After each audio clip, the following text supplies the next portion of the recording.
Hello ಬಿಸಿ people, ನೀವು ತಮ್ಮನೇಲಲ್ಲಿ ನೋಡಿರೋ ಹಾಗೇ ಬರ್ಗರ್ ಬನ್ ಇಲ್ಲದೇನೆ ನಾರ್ಮಲ್ ಬೇಕ್ರಿಲೆಲ್ಲ ಸಿಗೋವಂಥ ಬನ್ನಲ್ಲೇ ಈಸಿಯಾಗಿ ಮನೇಲಿರೋವಂಥ ಇಂಗ್ರೀಡಿಯೆಂಟ್ಸಲ್ಲೇ ಯಾವ ಥರ ಬರ್ಗರ್ ಮಾಡೋದಂತ ತೋರಿಸ್ತಿದ್ದೀವಿ. ಮೊದಲು ಬನ್ ಹೆಂಗೆ ಕಟ್ ಮಾಡೋದಂತ ನೋಡೋಣ.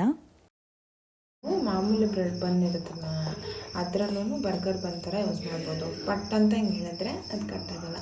ಈ ಥರ ಚಿಕ್ಕ ಚಿಕ್ಕಾಗಿ ಒಳಗಡೆ ಮಾಡ್ಕೊಂಡು ಹೋದರೆ ಅದು ನೀಟಾಗಿ ಕಟ್ಟಾಗುತ್ತೆ. ನೋಡಿ, ಇಲ್ಲಿ ಆಲ್ರೆಡಿ ಟ್ರಯಲ್ಗೆ ಅಂತ 2 ಕಟ್ ಮಾಡಿಟ್ಟಿದ್ದೀವಿ. ಯಾಕಂದರೆ ಗೊತ್ತಿಲ್ಲದಲ್ಲೇ ಮಾಡಿ. ಇದು ಬರ್ಗರ್ ಬನ್ ಅಂತೂ ಅಲ್ಲ, ನಾರ್ಮಲಾಗಿ 8 ರುಪೀಸಿಗೆ ಸಿಗುತ್ತಲ್ಲ ಅದೇ ಬನ್ನು. ಜಾಸ್ತಿ ಇತ್ತು ಅಂತ ಕಟ್ ಮಾಡ್ತಿದ್ದೀವಿ. ಕಟ್ ಮಾಡಿ ಮಾಡೋಣ ಅಂತ ಟ್ರೈ ಮಾಡ್ತಿದ್ದೀವಿ. ಚೆನ್ನಾಗಿ ಬರುತ್ತೆ ಅಂತ ಅಂದ್ಕೊಂಡಿದ್ದೀವಿ. ಹೋಪ್. ಸೊ ಇಂಗ್ರೀಡಿಯೆಂಟ್ಸ್ ಬಂದು ಸಣ್ಣದಾಗಿ ಆನಿಯನ್ ಹೆಚ್ಚಿಟ್ಕೊಂಡಿದ್ದೀವಿ. ಆಮೇಲೆ ಟೊಮ್ಯಾಟೊ, ಸ್ವಲ್ಪ ಹಣ್ಣಾಗಿರೋ ಟೊಮೆಟೊ ತೊಗೊಳ್ಳಿ, ಮತ್ತು ಎಲೆಕೋಸು. ತರಕಾರಿದು ಬರ್ಗರ್ ಮಾಡ್ತಿದ್ರು, ವೆಜ್ ಬರ್ಗರ್ ಮಾಡ್ತಿದ್ರು ಈ ಎಗ್ ಯಾಕೆ ಅಂತ ವಿಡಿಯೋ ನೋಡ್ತಾ ಇರಿ, ಹೇಳ್ತೀವಿ. ಸ್ವಲ್ಪ ಆಲೂಗೆಡ್ಡೆನ ಬೇಯಿಸ್ಕೊಂಡು ಈ ಥರ ಚೆನ್ನಾಗಿ ಸ್ಮ್ಯಾಶ್ ಮಾಡಿ ಎತ್ತಿಟ್ಕೊಳ್ಳಿ. ಸೊ ಇವಾಗ ತವಾದಲ್ಲಿ ಎಲ್ಲದನ್ನು ಹಾಕಿ ಫ್ರೈ ಮಾಡೋದಕ್ಕೆ ಸ್ಟಾರ್ಟ್ ಮಾಡ್ಕೊಳ್ಳೋಣ. ಸೊ ಇವಾಗ ಒಂದು ತವಾ ಇಟ್ಬಿಟ್ಟು ಇದಕ್ಕೆ ಫ್ರೈ ಮಾಡ್ಕೊಳ್ಳೋಣ. ತವಾನೇ ಬೇಕಂತ ಏನಿಲ್ಲ, ಫ್ರೈಯಿಂಗ್ ಪ್ಯಾನ್ ಕೂಡ ಹಾಕ್ಬೋದು. ಬಟ್ ತವಾ ಫ್ರೈ ಆಗಿರೋದ್ರಿಂದ ತವಾನೇ ಹಾಕ್ತಿದ್ದೀವಿ. ತವಾ ಬಿಸಿ ಆದಮೇಲೆ ನೀವು ಇದಕ್ಕೆ ಪೂರ್ತಿ ಬೇಕಿದ್ರೆ ಬಟರ್ ಕೂಡ ಹಾಕ್ಬೋದು, ಇಲ್ಲ 1-2 ಸ್ಪೂನಷ್ಟು ಎಣ್ಣೆ ಹಾಕಿ ಇನ್ನೊಂದು 2 ಸ್ಪೂನ್ಗೆ ಬೆಣ್ಣೆ ಹಾಕೋಬೋದು. ನಿಮ್ಗೆ ಅದು ಹೆಂಗೆ ಕನ್ವೀನಿಯನ್ಸ್ ಆಗುತ್ತೆ ಹಂಗೆ ಮಾಡ್ಕೊಳ್ಳಿ.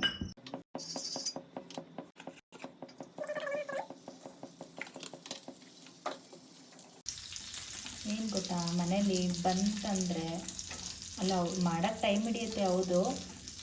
ಏನು ಎಲ್ಲರೂ ಫ್ರೀ ಇರಲ್ಲ ಅಂತ ವಿಡಿಯೋ ನೋಡ್ತಾ ಏನು ಬೈಕೋಬೇಡಿ. ಬಟ್ ಬಂದಿದ್ದಾಗ ಬರೀ ಟೀ ಜೊತೆ ಆ ಥರ ತಿನ್ನೋದಕ್ಕಿಂತ ಯಾವಾಗಲಾದರೂ ಫ್ರೀ ಇದ್ದಾಗ ಒಂದೊಂದು ಸಲ ಈ ಥರ ಟ್ರೈ ಮಾಡ್ಕೊಂಡು ನೋಡಿ. ನಮಗೂ ಗೊತ್ತಿಲ್ಲ, ಫಸ್ಟ್ ಟೈಮ್ ಟ್ರೈ ಮಾಡ್ತಿದ್ದೀವಿ ಹೆಂಗೆ ಬರುತ್ತೆ ಬರ್ಗರ್ ಬನ್ ಇಲ್ಲದೆ ಅಂತ. ಇದಕ್ಕೊಂದು ಸ್ವಲ್ಪ ಜೀರಿಗೆ ಹಾಕ್ತಿದ್ದೀನಿ. ಒಂದು ಸ್ವಲ್ಪ ಹಾಕಿ, ತುಂಬ ಹಾಕಕ್ಕೆ ಹೋಗಬೇಡಿ. ಒಂದು 10-15 ಸೆಕೆಂಡು ಬರೀ ಜೀರಿಗೆನ ಫ್ರೈ ಮಾಡ್ಕೊಳ್ಳೋಣ. ನೀವು ಇದಕ್ಕೆ ಕ್ಯಾಪ್ಸಿಕಮ್ ಕೂಡ ಹಾಕ್ಬೋದು. ಕ್ಯಾಪ್ಸಿಕಮ್ ಇಲ್ಲ ಅಂತ ಕ್ಯಾಪ್ಸಿಕಮ್ ಹಾಕಿಲ್ಲ, ಇದ್ದರೆ ಹಾಕಿ. ಟೇಸ್ಟ್ ತುಂಬ ಚೆನ್ನಾಗಿರುತ್ತೆ ಕ್ಯಾಪ್ಸಿಕಮ್ ಹಾಕಿದರೆ. ನೀವು ಶುಂಠಿ ಬೆಳ್ಳುಳ್ಳಿ ಪೇಸ್ಟ್ ಹಾಕಿಲ್ಲ ಅಂತ ಅಂದರೆ ಶುಂಠಿ ಮತ್ತು ಬೆಳ್ಳುಳ್ಳಿ ಎರಡನ್ನೂ ಫುಲ್ ಸಣ್ಣದಾಗಿ ಹೆಚ್ಚಿಟ್ಕೊಂಡು ಜೀರಿಗೆ ಜೊತೆನೇ ಹಾಕಿ. ಇನ್ ಕೇಸ್ ಏನಾದರೂ ಶುಂಠಿ ಬೆಳ್ಳುಳ್ಳಿ ಪೇಸ್ಟನ್ನೇ ಹಾಕ್ತೀನ ಅಂತ ಅಂದರೆ ನೀವು ಈರುಳ್ಳಿ ಜೊತೆ ಶುಂಠಿ ಬೆಳ್ಳುಳ್ಳಿ ಪೇಸ್ಟ್ ಹಾಕೊಳ್ಳಿ. ಈರುಳ್ಳಿ ಮತ್ತು ಕೋಸು ಎರಡನ್ನೂ ಒಟ್ಟಿಗೆ ಹಾಕ್ತಿದ್ದೀನಿ. ಎರಡು ಸ್ವಲ್ಪ ಚೆನ್ನಾಗಿ ಬೇಯಬೇಕು. ಟೊಮೆಟೊನ ಈರುಳ್ಳಿ ಮತ್ತು ಕೋಸು ಎರಡು ಬೆಂದಮೇಲೆ ಒಂದು 4-5 ನಿಮಿಷ ಇದೆರಡು ಬೆಂದಮೇಲೆ ಟೊಮೆಟೊ ಹಾಕೋಣ. ಇದಕ್ಕೊಂಚೂರು ಶುಂಠಿ ಬೆಳ್ಳುಳ್ಳಿ ಪೇಸ್ಟ್ ಹಾಕ್ತಿದ್ದೀನಿ. ಮತ್ತು ಸಾಲ್ಟ್ ಹಾಕ್ತಾರೋ ಇಲ್ವೋ ಗೊತ್ತಿಲ್ಲ ಬರ್ಗರ್ಗೆ, ಬಟ್ ನಾವು ಇಂಡಿಯನ್ಸ್ ಫ್ರೈ ಮಾಡ್ತಿರೋದ್ರಿಂದ ಸ್ವಲ್ಪ ಉಪ್ಪು ಬೇಯೋಕ್ಕೆ, ಈರುಳ್ಳಿ ಬೇಯೋಕ್ಕೆ ಅಂತ ಒಂದು ಸ್ವಲ್ಪ ಸಾಲ್ಟ್ ಹಾಕ್ತಿದ್ದೀವಿ. ಇದನ್ನು ಒಂದು 4 ನಿಮಿಷ ಚೆನ್ನಾಗಿ ಈರುಳ್ಳಿ ಮತ್ತು ಕೋಸು ಎರಡೂ ಸ್ವಲ್ಪ ಸಾಫ್ಟ್ ಆಗೋಷ್ಟು ಫ್ರೈ ಮಾಡ್ಕೊಳ್ಳೋಣ. ಅದಾದಮೇಲೆ ಟೊಮೆಟೊ ಹಾಕಿದ್ರೆ ಆಗುತ್ತೆ. ನೋಡಿ, ಜಾಸ್ತಿ ಹಾಕೊಂಡ್ಬಿಟ್ಟು ಆ ಕಡೆ ಈ ಕಡೆ ಎಲ್ಲ ಕಡೆ ಚಲಿಸಿದೆ. ಏನು ಮಾಡೋಕ್ಕಾಗಲ್ಲ, ಆದರೂ ಅವರು ಅದನ್ನು ಮೇಂಟೈನ್ ಮಾಡ್ತಾ ಇದ್ದಾರೆ. ಲಕ್ಷ ಏನಂತೆ ನಮ್ಮಮ್ಮ ಒಂದ್ಸಲ ನಮ್ಮಮ್ಮಂಗೆ ಬರ್ಗರ್ ಕೊಡಿಸ್ದಾಗ ಹೇಳಿದರು, ಮನೆಯಲ್ಲೇ ಬಂದು ಸಿಗಲ್ವಾ, ಮೇಲೆ ಕೆಳಗೆ ಬಂದು ಇಟ್ಕೊಂಡು ಒಳಗಡೆ ಮಸಾಲೆ ಹಾಕ್ಕೊಂಡ್ರೆ ಅದೇ ಆಗುತ್ತೆ, ಅದಕ್ಕೆ ನೀವು ಇಷ್ಟೊಂದು ದುಡ್ಡು ಖರ್ಚು ಮಾಡ್ತೀರಾ ಅಂತ ಒಂದ್ಸಲ ಹೇಳಿದರು. ಇವಾಗ ಅದನ್ನೇ ಮಾಡ್ತಿದ್ದೀವಿ. ಮೇ ಬಿ ನಮ್ಮಮ್ಮ ಈ ವಿಡಿಯೋ ಅಪ್ಲೋಡ್ ಮಾಡಿದ್ಮೇಲೆ ಸಿಕ್ಕಾಬಿಟ್ಟೆ ಖುಷಿ ಪಡ್ತಾರೆ ಅಂತ ಅಂದ್ಕೊಂಡಿದ್ದೀನಿ. ಟೊಮೆಟೊ ಹಾಕ್ತಿದ್ದೀನಿ. ಆಲ್ರೆಡಿ ಅಲ್ಲಿ ಫಿಲ್ ಆಗಿದೆ. ಟೊಮೆಟೊ ಎಲ್ಲಿ ಸೋಲುತ್ತೆ ಹೇಳಿ. ಆದರೆ ತವಾ ಚಿಕ್ಕದಾಗುತ್ತೆ ಅಂತ ಗೊತ್ತಿಲ್ಲದೆ ಮಾಡ್ತಿದ್ದೀವಿ. ಹಾಕಿರೋದ್ರಲ್ಲೇ ಮಾಡಬೇಕು. ಇವಾಗ ಮತ್ತೆ ತೆಗೆದು ಬೇರೆದಕ್ಕೆ ಹಾಕೋಷ್ಟು ಪೇಷನ್ಸ್ ಇಲ್ಲ. ಟೈಮ್ ಆಲ್ರೆಡಿ ಲೇಟ್ ಆಗಿದೆ, ಊಟ ಮಾಡಿ ಹಾಕಿದ್ದಾರೆ. ಇವಾಗ ಟೊಮೆಟೊನ ಒಂದು 2-3 ನಿಮಿಷ ಫ್ರೈ ಮಾಡ್ಕೊಳ್ಳಿ, ಅದೊಂಚೂರು ಸಾಫ್ಟ್ ಬರೋವರೆಗೂ. ಅದಾದಮೇಲೆ ಮಸಾಲೆ ಹಾಕ್ಬಿಟ್ಟು ಆಲೂಗಡ್ಡೆ ಹಾಕೋಣ.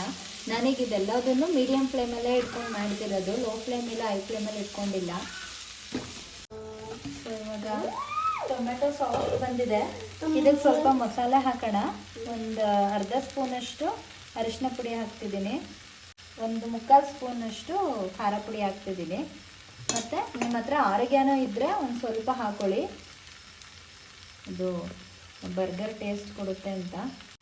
ಮತ್ತು ಆಲ್ ಪರ್ಪಸ್ ಸೀಸ್ನಿಂಗ್ ಇದ್ದರೆ ಅದೊಂದು ಸ್ವಲ್ಪ ಹಾಕ್ಕೊಳ್ಳಿ.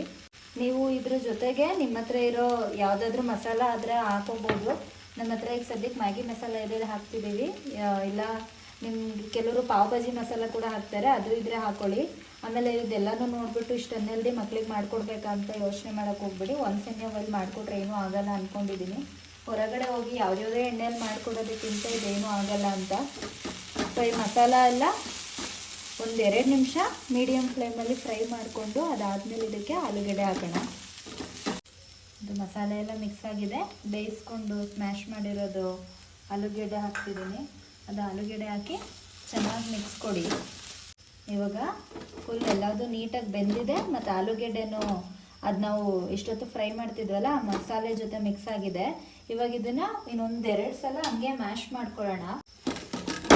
ಅದು ಟೊಮ್ಯಾಟೊ ಮತ್ತು ಈರುಳ್ಳಿ ಎಲ್ಲದೂ ಒಂದು ಸ್ವಲ್ಪ ಜಜ್ಕೊಂಡಂಗೆ ಆಗಬೇಕಂತ ಒಂಚೂರು ಸ್ಮ್ಯಾಶ್ ಮಾಡ್ಕೊಳ್ಳಿ. ಚೂರು ಇದಕ್ಕೆ ಸಣ್ಣದಾಗಿ ಹೆಚ್ಚಿಟ್ಕೊಂಡಿರೋ ಕೊತ್ತಂಬರಿ ಸೊಪ್ಪು ಹಾಕ್ಬಿಟ್ಟು ಒಂಚೂರು ಮಿಕ್ಸ್ ಕೊಟ್ಟರೆ ಮಸಾಲ ರೆಡಿ ಆಗುತ್ತೆ. ಈ ರೆಡಿಯಾಗಿರೋ ಮಸಾಲಾನ ಒಂದು ಕಡೆ ಎತ್ತಿಟ್ಕೊಂಡು ಇದೇ ತವಾಗೆ ಬನ್ ಫ್ರೈ ಮಾಡಿಬಿಟ್ಟು ಈ ಮಸಾಲ ಹಾಕೋಣ. ಇವಾಗ ಏನು ಗೊತ್ತಾ, ಇವಾಗ ಇಷ್ಟೊತ್ತು ಮಾಡಿದ್ದು ವೆಜ್ ಬರ್ಗರು. ನಿಮ್ಗೆ ಈಗ ಮನೇಲಿ ಎಗ್ ಇಷ್ಟಪಡ್ತಾರಲ್ಲ ಅವರು ಆದರೆ ನಾ ಆಗಲೇ ಬೇಯಿಸಿಟ್ಕೊಂಡಿರೋ ಮೊಟ್ಟೆ ತೋರಿಸಿದ್ವಲ್ಲ, ಅದು ಆಲ್ರೆಡಿ ಮಸಾಲೆ ರೆಡಿ ಇತ್ತಲ್ಲ, ಅದನ್ನು ಸ್ವಲ್ಪ ಎತ್ತಿಟ್ಕೊಂಡು ಇನ್ನೊಂದು ಚೂರು ಬೆಣ್ಣೆ ಹಾಕ್ಕೊಬಿಟ್ಟು ಮೊಟ್ಟೆನ ಚೆನ್ನಾಗಿ ಬೇಯಿಸಿಟ್ಕೊಬಿಟ್ಟು ಈ ಥರ ನೀಟಾಗಿ ಸಣ್ಣದಾಗಿ ಕಟ್ ಮಾಡಿಕೊಂಡು ಇದಕ್ಕೆ ಹಾಕೊಂಡು ಫ್ರೈ ಮಾಡ್ಕೊಳ್ಳೋಣ. ಮೊಟ್ಟೆ ಹಾಕಿದರೆ ಎಗ್ ಬರ್ಗರ್ ಆಗುತ್ತೆ, ಮೊಟ್ಟೆ ಹಾಕಿ ಮಾಡಿದರೆ ವೆಜ್ ಬರ್ಗರ್ ಆಗುತ್ತೆ ಅಷ್ಟೇ. ಸೊ ಇದು ಒಂದು 2 ನಿಮಿಷ ಮೊಟ್ಟೆಗೆ ಮಸಾಲೆ ಎಲ್ಲ ಹತ್ತೋ ತನಕ ಫ್ರೈ ಮಾಡಿಕೊಂಡು ಅದಾದಮೇಲೆ ಬನ್ನಿಗೆ ಹೇಗೆ ಫ್ರೈ ಮಾಡಿಬಿಟ್ಟು ಮಸಾಲೆ ಹಾಕೋದು ಅಂತ ತೋರಿಸ್ತೀವಿ. ಆಯಿತು, ಎಗ್ ಕೂಡ ಇವಾಗ ನೀಟಾಗಿ ಮಸಾಲೆ ಜೊತೆ ಬ್ಲೆಂಡ್ ಆಗಿ ರೆಡಿಯಾಗಿದೆ. ಸೊ ಇವಾಗ ಇದೆರಡೂ ವೆಜ್ಜಿಂದು ಮತ್ತು ಎಗ್ದು 2 ಸಪ್ರೇಟಾಗಿ ಎತ್ತಿಟ್ಕೊಂಡು ಇವಾಗ ಬನ್ ಫ್ರೈ ಮಾಡ್ಕೊಳ್ಳೋಣ. ಇದು ಬೆಣ್ಣೆ ಕರ್ಗದೇ ಚಂದ ಎಂಜಾಯ್ ಅಷ್ಟೇ. ಈ ಥರ ರಬ್ ಮಾಡ್ಕೊಳ್ಳಿ. ಎಲ್ಲ ಬನ್ನನ್ನು ಒಂದು ಸ್ಲೈಸ್ ತೊಗೊಂಡು ಬೆಣ್ಣೆಲಿ ಒಂದು 2 ನಿಮಿಷ ಚೆನ್ನಾಗಿ ಅದು ಫ್ರೈ ಮಾಡ್ಕೊಳ್ಳಿ. ಬೆಣ್ಣೆ ಟೇಸ್ಟ್ ನೀಟಾಗಿ ಒಂದು ಕಡೆ ಸೈಡಿಗೆ ಹತ್ಕೊಳ್ಳಿ. ಈ ಥರ ಫ್ರೈ ಮಾಡ್ಕೊಂಡು ಎಲ್ಲನೂ ಎತ್ತಿಟ್ಕೊಬಿಟ್ಟು ಈಗ ಒಂದೊಂದಕ್ಕೆ ಮಸಾಲೆ ಹಚ್ಕೊಂಡು ಬರೋಣ. ಕೆಳಗಡೆ ಪಾರ್ಟ್ ಮಾತ್ರ ಎತ್ತಿಟ್ಕೊಳ್ಳೋದು. ಈಗ ಒಂದು ಸ್ಲೈಸಿಗೆ ವೆಜ್ ಮಾಡ್ಕೊಂಡಿದ್ವಲ್ಲ ಮುಂಚೆ, ಅದನ್ನು ನೀಟಾಗಿ ಪೇಸ್ಟ್ ಮಾಡ್ತಾಯಿದ್ದೀವಿ ಇನ್ನೊಂದಕ್ಕೆ ಎಗ್ ಮಾಡೋಕ್ಕೆ.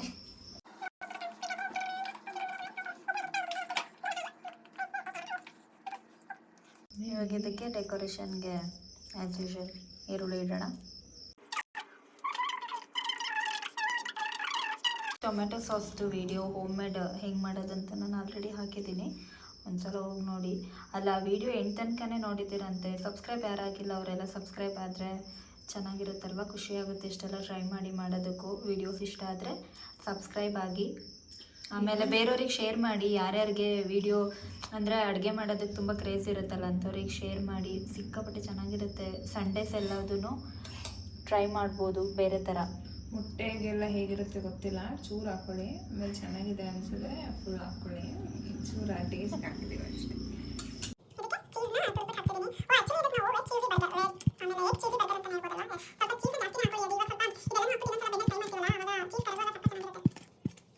ಇವಾಗ ನಾನು ಸ್ವಲ್ಪ ಬೆಣ್ಣೆ ಹಾಕ್ಬಿಟ್ಟು ಇವಾಗ ರೆಡಿ ಮಾಡ್ಕೊಂಡಿರೋ ಬನ್ನನ್ನು ಇಡೋಣ. ಎಲ್ಲ ಮುಗಿಸ್ಕೊಂಡು ನಿಮಗೆ 2 ಆಗಿಲ್ಲ ಅಂತಂದರೆ ಒಂದೊಂದೇ ಮಾಡ್ಕೊಳ್ಳಿ.